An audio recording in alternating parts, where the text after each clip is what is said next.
ख्रिस्टमा मेरा प्यारा श्रोतावर्ग, म माइकल रोङबाट फेरि पनि तपाईँहरूलाई प्रेम यीशुकी बढाइ छ। यो जुन महिना प्रभु यीशुको पवित्र हृदयको भक्तिको महिना भएकोले यसबारे अझै गहन रूपमा हामीले कतिपय सच्चाइहरू बारे अनि पवित्र हृदयको भक्तिको बारेमा बुझिराखेको राम्रो हो जस्तो लाग्छ र यी सबै तपाईँहरूको सामु म राख्न चाहन्छु। प्रभु यीशु ख्रिस्टका हृदय प्रेम र दयाको सागर हो। यहाँ संसारका सारा मानव जातिको निम्ति असीम प्रेमका लहरहरू हर पल हर निमेष चलिरहन्छन्।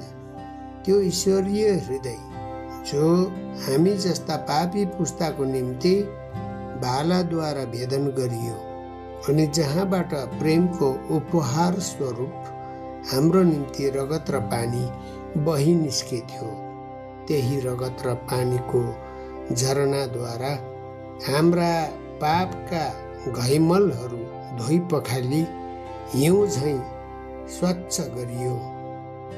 तर एकजना सिपाहीले आफ्नो भालाले उहाँको कोखा रोपिदियो र त्यसै क्षण त्यहाँबाट रगत र पानी बह्यो।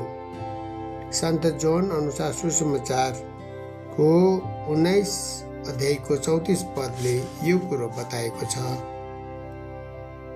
सन्त जोहनको पहिलो धर्मपत्रको अध्याय 1 वचन पद संख्या 7 ले पनि भन्दछ, प्रभु यीशु ख्रिस्टका रक्तले हामीलाई सबै पापहरूबाट स्वच्छ पार्छ। ख्रिस्टले आफैलाई पूर्ण रूपले रित्याउनु भयो ताकि हामी ईश्वरीय प्रेम र दयाको स्वर्गीय सम्पत्तिले भरपूर रहन सकौं भने उहाँको शरीरमा एक थोपा रगत वा एक थोपा पानी पनि उहाँ आफैलाई भनी बाँकी रहेन। प्रभु यीशु स्वयं भन्नुहुन्छ, मत्ती रचित सुसमाचार 11 अध्यायको 29 पदमा, म हृदयको विनीत र विनम्र छु। म हृदयको विनीत र विनम्र छु। यसै कारण उहाँको हृदयमा प्रेम, दया र क्षमाको खानी छ। पापी र पश्चातापी व्यक्तिप्रति उहाँको हृदय हर पल खुल्ला रहन्छ। अरूप्रति दया, माया र क्षमाको दृष्टिले जिउने व्यक्तिले उहाँको हृदय अति नै हर्षित रहन्छ। यस्तो दयालु व्यक्ति प्रति उहाँको हृदय जहिले पनि खुसी हर्षित रहन्छ। यसैले उहाँ भन्नुहुन्छ, मलाई दया चाहिन्छ बलिदान होइन। मलाई दया चाहिन्छ बलिदान होइन। यसको अर्थ बुझेको भए निर्दोषीहरूलाई तिमीहरू दोष्याउने थिएनौ भनेर प्रभु येशूले भन्नुभएको कुरालाई मत्ती रचित सुसमाचारको 12 अध्यायको 7 पदमा बताइएको पाइन्छ। सन्त सिस्टर फास्टिनालाई यीशुले दर्शन दिएर भन्नुभइन्, जसले मेरो दया माग्छ उसलाई म दया नदिकन सक्दिन। जसले मेरो दया माग्छ उसलाई म दया नदिकन सक्दिन। यसै कारण उहाँले सिस्टर फास्टिनाको तर्फबाट हामीलाई दयाको जपमाला बिन्तीको भक्ति गर्ने आदेश दिनुभएको हो। यो भ्रष्ट र पापी पुस्तालाई परमेश्वरको दयाको अति खाँचो परेको बुझिन्छ। प्रभुको दया हामीमाथि भएदेखि प्रशस्तै पुग्छ। उहाँको दया सदैव हामीमाथि रहे के को अभाव हुन्छ र? यो दया यीशुकै पवित्र हृदयबाट प्राप्त गर्न सकिन्छ। आज हरेक ख्रिस्तीय परिवार र सारा मानव जातिलाई यीशुको पवित्र हृदयतर्फ समर्पण गर्नु आवश्यक छ। यसै सन्दर्भमा 1870 सालमा यीशु समाजी फादर राभिएरे सारा मानव जातिलाई पवित्र हृदयका सम्मिलित गराउने एउटा आन्दोलन उहाँले सुरु गरे। यसको निम्ति उहाँले परिवार अनि विभिन्न सङ्गठनहरूको निम्ति विशेष समर्पण कार्यहरू प्रस्तुत गरे।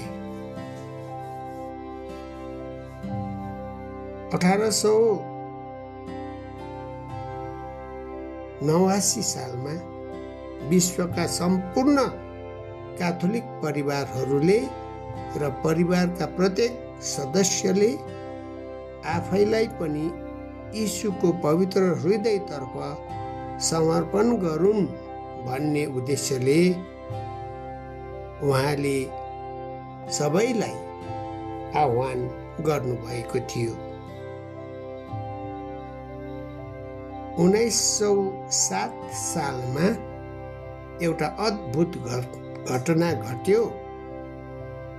फ्रान्सको प्यारेलेमोनियलको गिर्जाघरमा फादर माथियो क्राफ्ट भनिने एकजना पुरोहितले उहाँले भोगेको रोग जुन थियो, त्यो भोगिरहेको रोग आश्चर्य प्रकारले जाती भएको थियो। त्यस पश्चात उहाँले क्याथोलिक परिवारहरूमा पवित्र हृदयको राज्य बसाल्न 40 वर्षसम्म अथक परिश्रम गरे। सन्त पिता 10वां देखि यसो 4 जना सन्त पिताहरूले उहाँको यो कार्यलाई अघि सार्ने खुबै जोड दिए। सन्त पावललाई प्रभुले भन्नुहुन्छ, तँलाई मेरै कृपा यथेष्ट छ।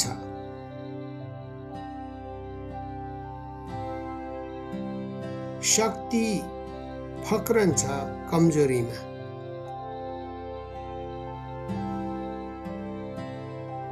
तँलाई मेरै कृपा यथेष्ट छ, शक्ति फक्रन्छ कमजोरीमा।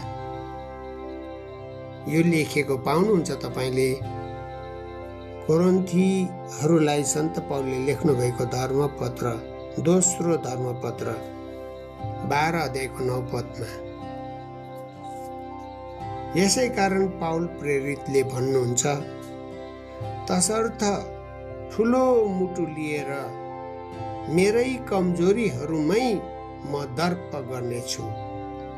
त्यसो भए ख्रिस्टको शक्ति ममा आएर गर्भित रहनेछ। हो, कमजोरीमा, अपमानमा, सङ्कटमा, सतावटमा, विपदहरूमा म ख्रिस्टकै खातिर सन्तुष्ट छु। दुर्बल हुँदा नै म बलियो छु। र यो कुरो भनेको छ सन्त पावलले कोरिन्थीहरूलाई लेख्नु भएको दोस्रो धर्मपत्रको 12 अध्यायको 9 पद र 10 पदमा। यसर्थ यीशुको घायल हृदयतर्फ हामी सबैजना फिरौँ र सारा परिवार, हरेक व्यक्तिले स्वयंलाई उहाँको पवित्र हृदयप्रति सदा समर्पित बनिरहौँ। उहाँको पवित्र हृदयको भक्ति गरौँ। विशेष यो जुन महिनाभरि यही हृदयको भक्ति गरौँ, यही हृदयको गहिराईसम्म डुबाउँ। प्रभु यीशुले सन्त मार्गरेट मेरी अलाकोकलाई दर्शन दिँदा उहाँले उनलाई आफ्नो हृदयको दृश्य देखाउनु हुँदै मानिसहरूले यसको साँचो भक्ति र आदर गरून् भन्ने आग्रह गर्नुभयो। उहाँले उनलाई यो पनि बताउनुभयो कि पवित्र हृदयको भक्तिबाट उहाँले गर्नुभएको 12वटा प्रतिज्ञाहरू भक्तहरूले पूरा भएका पाउनेछन्। सन्त मार्गरेट मेरी अलाकोक एक धर्म समाजिनी अर्थात् सिस्टर थिइन्, जसलाई निम्नलिखित 12वटा प्रतिज्ञाहरू प्रभुले दर्शनको अवधिहरूमा प्रकट गर्नुभएको थियो। ती हुन्: पहिलो, जीवनकालमा चाहिएका सबै कृपा उनीहरूलाई दिनेछु। दोस्रो, उनीहरूको परिवारमा शान्ति राख्नेछु। तेस्रो, दुःख विपदमा उनीहरूको दिलासा हुनेछु। चौथो, जीवनभरि अनि विशेष गरी मरणकालमा उनीहरूको शरण हुनेछु। पाँचवा, उनीहरूको काममाथि आशिष वर्षाउनेछु। छठवां, पापीहरूले मेरो हृदयमा दयाको असीम भण्डार पाउनेछन्। सातवां, मनतातो आत्माहरूलाई प्रज्वलित पार्नेछु। आठवां, भक्तहरूलाई चाँडै सिद्ध तुल्याउनेछु। नौवां, घरमा मेरो हृदयको चित्र राखी भक्ति गर्नेहरूलाई आशिष दिनेछु। 10वां, पापीहरूका मन परिवर्तन गराउने काममा पुरोहितहरूलाई विशेष शक्ति दिनेछु। 11वां, जसले मेरो हृदयको भक्ति फिजाउने कोसिस गर्छ उसको नाम मेरो हृदयमा लेखिएको हुनेछ। 12वां, जसले 9 महिनासम्म नोभेना लगातार पहिलो शुक्रबार पवित्र परमप्रसाद ग्रहण गर्छ उसले पश्चातापको दान पाउनेछ। पवित्र संस्कारहरू बिना ऊ मर्ने छैन। त्यो बेला मेरो हृदय उसको आश्रय बन्नेछ। यी 12वटा प्रतिज्ञाहरू विशेष रूपले प्रभु येशूले सन्त मार्गरेट मरिया अलाकोकलाई दिनुभएको थियो दर्शनका अवधिहरूमा, ती वर्षहरूमा। र यी प्रतिज्ञाहरू सन्त मार्गरेट मेरी स्वयंको त होइन नै, न त उनको समकालीनहरूको। फिलिप केम्पर नामक एकजना अमेरिकी व्यापारीले 1882 सालमा यी प्रतिज्ञाहरूलाई तालिकाबद्ध रूपमा छापेर प्रशस्तै संख्यामा विश्वभरि प्रसार गरेका थिए।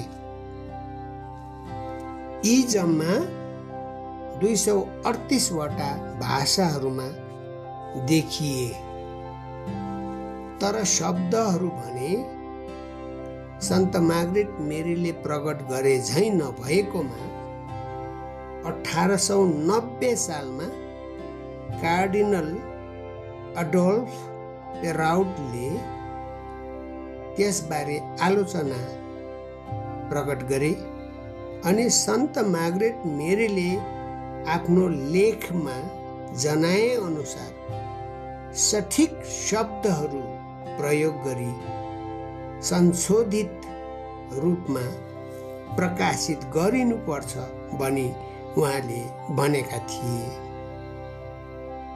र यी 12वटा प्रभु येशूका प्रतिज्ञाहरू सन्त मार्गरेट मेरी एलकॉकका लेखनहरूबाट सङ्कलन गरिएको थियो अनि 1863 सालमा उक्त सूची 12वटा प्रतिज्ञाहरूको सूची पहिलो पटक प्रकाशित भयो। 1856 सालमा पोप पियुस 9वाले पवित्र हृदयको पर्वलाई विश्वका सम्पूर्ण क्याथोलिक धर्म मण्डलीहरूमा मनाउने अनुमति पनि दिनुभयो र आजलाई यहीसम्म म राख्दछु। तपाईहरुले यसलाई मन पराउनु भयो, सही अर्थमा तपाईले मान्नु भयो भने दया गरी सबै कुरोलाई आफैमा मात्रै नराखेर अरु हाम्रा क्याथोलिक ख्रिस्टीय विश्वासी जनलाई पनि शेयरिङ गर्दिन हुन, साथै यसबारे अझै गहिरो भक्ति, पवित्र हृदय प्रतिको भक्ति बढाउने काममा हात बटाइदिनु हुन म अनुरोध गर्दछु। निश्चय पवित्र हृदयको आशिष तपाईको व्यक्तिगत जीवनमा, पारिवारिक जीवनमा पूर्ण रूपले वर्षेको हुनेछन्। सबैलाई ईश्वरको बढाई अनि धन्यवाद।